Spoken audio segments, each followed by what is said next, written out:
دعا ہے خالق و مالک مالک ارض و سما، پروردگار عالم، بندہ عزیز حقیر فقیر کو استعداد حق بولنے، حق سمجھنے، حق پر عمل پیرا ہونے کی توفیق نصیب فرمائے۔ عزیزان گرامی، قرآن کریم کے اس حصے کے اندر مالک بے نیاز نے ان لوگوں کا ذکر خیر فرمایا جو توبہ کو پسند کرتے ہیں، توبہ کرنے میں جلدی کرتے ہیں۔ مالک بے نیاز نے فرمایا ہم ان کے تمام اعمال اور تمام بدیاں برائیاں سب کچھ جو لکھا جاتا ہے جب وہ سچی توبہ کرتے ہیں، ایمان والے تو ہم ان کی توبہ کو قبول کرتے ہیں، توبۃ نصوحا کا پروانہ ادا فرماتے ہیں۔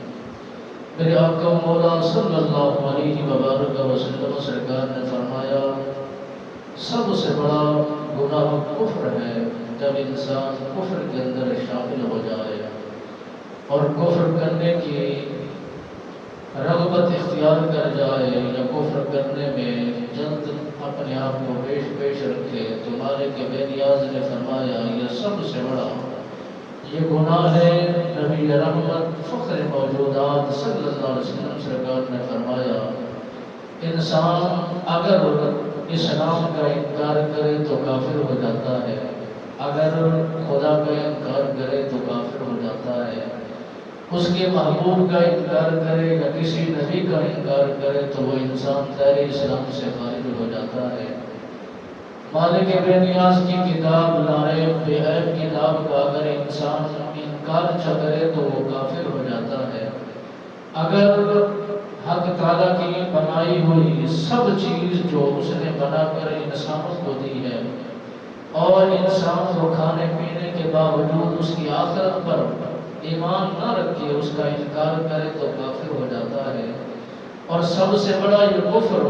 گناہ کہلاتا ہے، اور انسان جب تک اسلام میں رہتا ہے تو ہر طرح کی پناہ میں رہتا ہے، ہر طرح کی حفاظت و مالک بے نیاز کی نگرانی میں رہتا ہے۔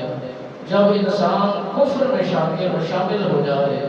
اور دین اسلام سے خارج ہو جائے تو اس کی مرضی ہے، اب وہ جو چاہے وہ کرے۔ اسلام سے، ایمان سے، قرآن سے، نبیوں سے، خدا کی ذات سے اس کا کوئی تعلق نہیں رہتا۔